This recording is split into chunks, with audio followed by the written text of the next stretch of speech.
Good morning. This is another morning and seventh day of Maharashtra political crisis, and even after 1 week, the Maharashtra political crisis persists. However, the Eknath Shinde-led rebel camp of Shiv Sena has made its next move, and it has filed a petition in Supreme Court, and it has said that they are challenging the disqualification notice that was issued to them by Maharashtra's Deputy Speaker Narhari Zirwal. Now, these rebels, which are camping in Guwahati, have moved the Supreme Court, and they are all led by Shiv Sena leader Eknath Shinde. However, there are two petitions that are being filed, one by Eknath Shinde and other by 15 MLAs belonging to his camp, because Shiv Sena had, first of all, removed Eknath Shinde from the post of chief whip of the party. I'm sorry, not the chief whip, but Shiv Sena Legislature Party leader. And 15 MLAs, they had also sought disqualification of these MLAs, and they had submitted a proposal in this regard to the Deputy Speaker Narhari Zirwal, who also had issued a notice to these 16 MLAs and had also asked them to appear before him within 48 hours. This happened on Saturday. So now these rebel MLAs are moving to Supreme Court and challenging this, and Supreme Court is taking up this particular case today itself. And this case will be heard by the vacation bench of Justices Surya, Kant and JB Pardiwala. Now, who all are representing whom in this case that has now brought this entire crisis in a legal arena?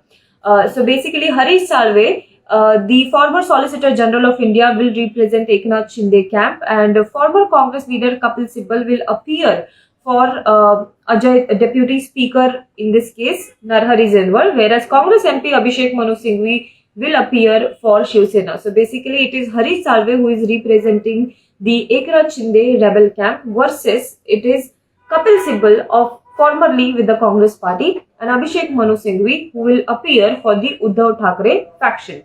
Now, according to Shinde's petition, Deputy Speaker recognized Ajay Choudhary as the leader of Shiv Sena Legislature Party, despite the said request being admittedly made by a minority faction of the Legislature Party, and the action was therefore illegal and unconstitutional.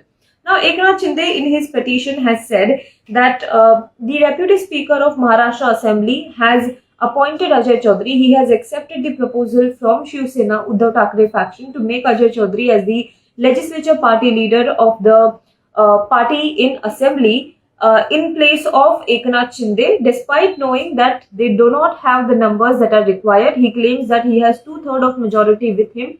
Shiv Sena has 55 MLAs in the Assembly. He claims that he has 37 with him. In fact, he claims he has 40 MLAs with him, and 10 others are independent. So he claims that he has now the strength of 50 MLAs with him. So he says, despite knowing that they are in minority, the Deputy Speaker admitted their proposal, and he also accepted it. So he says it is illegal and unconstitutional. He further says that the notice issued to him on Saturday on the plea to disqualify him from the Assembly was grossly illegal, unconstitutional, and in utter disregard of the previous rulings of the Supreme Court on this subject.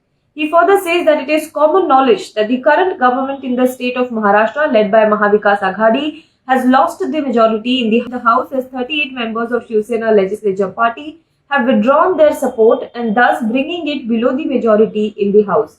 However, the Mahavikas Aghadi government continues to misuse the office of Deputy Speaker to ensure that they remain in power by whatever means necessary.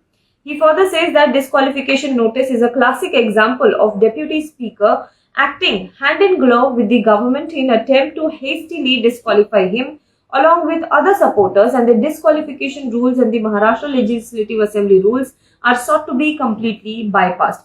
Now, Shinde further says that technically, to disqualify a member, whenever disqualification notice is issued, technically, according to rule, 7 days period is granted to them to make their case, and they are entitled to have at least 7 days, which can be also extended further by the Speaker. But in this particular case, Speaker only gave them 48 hours. He says that the notice is completely malified and arbitrary, and therefore it also violates Article 14 of the Constitution, and it has been issued with a premeditated mindset to illegally disqualify him. This is what the petition says. Now, a second petition has been filed by Bharat Gogawle, who has been appointed as the chief whip by the Eknath Shinde faction. Now, he says that Supreme Court in 2016 decision had clearly held that Speaker or Deputy Speaker cannot disqualify a member while a resolution for their own removal is pending. Now, this is a very tricky situation here because after disqualification bid was submitted to the Speaker, Deputy Speaker Narhari Zirwal, two independent leaders of the Assembly who are now with the Eknath Shinde rebel camp had also moved and no confidence motion against the Speaker, Deputy Speaker of the Assembly.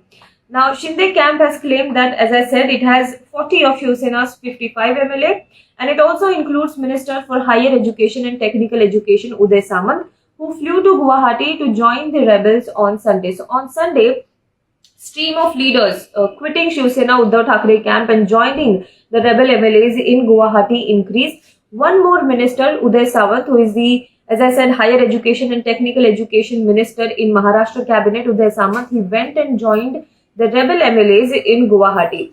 Now, with this, with Uddhav Samant, now technically every Shiv Sena minister in the Uddhav Thackeray cabinet has gone and joined hands with rebel camp except one minister, and that minister is Environment Minister Ajay Choudhary, who is son of Uddhav Thackeray. So apart from him, every other Shiv Sena minister, including junior ministers, including senior ministers, they have joined the rebel camps of Eknath Shinde. Now, who are these ministers? 5 of Shiv Sena's 9 cabinet ministers, including Eknath Shinde, Uddhav Samant, Dadaji Bhuse, Gulabrao Patil, and Sandipan Bhamre have rebelled against Shiv Sena Chief Minister Uddhav Thackeray, and there are 2 ministers of state among those rebels as well, Abdul Sattar and Shambhu Raje Desai, as well as former cabinet minister Sanjay Raut. So all these leaders have gone and joined the rebels, whereas only one minister from the Uddhav Thackeray cabinet who belongs to Shiv Sena is still with the Uddhav Thackeray camp, and that minister is Aditya Thackeray. Now let's also look at, this is the legal point of view. What also happened yesterday is that Bhagat Singh Koshari tweeted that he is now well and he has returned. Governor Bhagat Singh Koshari has also asked the centre to keep adequate central security forces ready to address the situation. Meanwhile, Union Home Ministry has also on Sunday granted Y+ security cover and comprising CRPF personnel to at least 15 rebel Shiv Sena MLAs.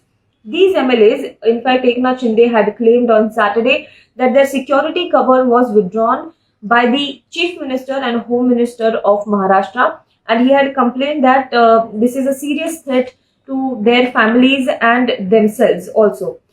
So, Governor Bhagat Singh Koshari reacted to this. He has said he has also dialed up DGP of the state, Rajneesh Seth, and he has asked to ensure that security is provided to the family members of these rebel Shiv Sena leaders who still reside in Maharashtra. He has also asked him to give immediate protection to rebel MLAs and their families. So, this is the update as far as the security is concerned. As I told you on Saturday, the protest against these rebel MLAs is growing in Maharashtra. At several places, Shiv Sena workers hit the streets. Their anger was poured on streets. Offices of these rebel MLAs were vandalized in Pune. Tanaji Sawant's office was also vandalized. Gaddar Sawant was written in black paint on his office. Windows were broken, and Shiv Sena workers hit the street and also poured black paint on the posters of Eknath Shinde. So basically, Shiv Sena workers are now hitting the streets and protesting against these rebel MLAs. Now, as far as rebel MLAs are concerned, they have also said that Sanjay Raut is the primary reason why the party's reputation has damaged. Many rebel MLAs have said that the statements that were made by Sanjay Raut were the reason why Shiv Sena party's image is being distorted in the country. They also objected to his language and the statements made by him. They also claimed that Shiv Sena was in fact damaged because of Sanjay Raut's these statements. Now, Sanjay Raut's statements are something that everybody talks about. Yesterday also, while speaking at a rally, he said that these 40 MLAs are like living corpses. And further on, he said that There is a Kamakhya temple in Assam, and these rebel MLAs, some of these rebel MLAs also visited this Kamakhya temple. He said that buffaloes are sacrificed there, and he said that 40 buffaloes we have sent from Maharashtra to be sacrificed there. So these MLAs are taking it as a threat to their life. This is what Sanjay Raut said yesterday. Meanwhile, Sharad Pawar also addressed media in Delhi yesterday, and he said that if at all there is a presidential rule in Maharashtra, so it was a message to not only the rebel camp but also to the BJP. He said if presidential rule is imposed in Maharashtra, then this rebellion will be of no use. This is what he said. When he was asked about why these ministers are not being thrown out of the cabinet, why their resignations are not sought, why they are not removed from the post of minister, he said that this is not my job, but it is the job of the chief minister, that is Uddhav Thackeray, and he should seek the resignation. He should remove these MLAs from his cabinet. This is what he said. Now, there is also another speculation that is rife in Maharashtra political circles, and that speculation is that this rebel camp MLAs can merge with MNS of Raj Thackeray.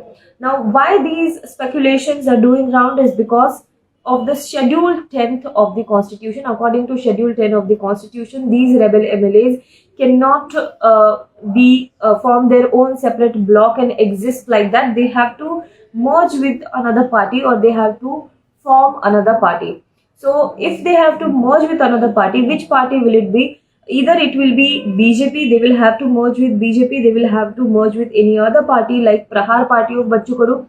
They will have to merge with another option in front of them is MNS. So this is why there are speculations doing round that might as well these rebel camp MLAs may go and join with MNS, and that is MNS of Raj Thackeray. Now, incidentally, Raj Thackeray had recently been talking about Hindutva. He has been talking about the loudspeakers on mosques. He has been talking about Hanuman Chalisa. He had also claimed that he will go to Ayodhya as well, but that did not happen because of his surgery. Recently, he also recovered from a surgery. So, if at all these rebel camp MLAs have to join another party, have to merge with another party, then Raj Thackeray's MNS is a good option for them. This is what is being claimed according to the speculations, because with this, the Hindutva image remains intact, and also the Thackeray aura remains intact with these rebel camp MLAs who have been claiming that they are the real Shiv Senics and they are the real followers of Balasaheb Thackeray. So this is what the latest update is. Meanwhile, BJP has been keeping a safe distance from these rebel MLAs, although indirectly so. Some of the leaders of the BJP have been hinting at a possible maybe possible alliance with these rebel camp MLAs. Today also, Danve, who is the Minister of State for Railways, said that it is just matter of 2 to 3 days that BJP is in opposition in Maharashtra. So might as well this is a hint at the possible times to come. Well, do let us know what you think about this in the comment box below. We will wait for the Supreme Court, what Supreme Court says in this entire matter, and then we will update you about what next will happen in Maharashtra politics. Also, comment what you think about this and let us know what are your views, what do you think, what will happen in Maharashtra politics.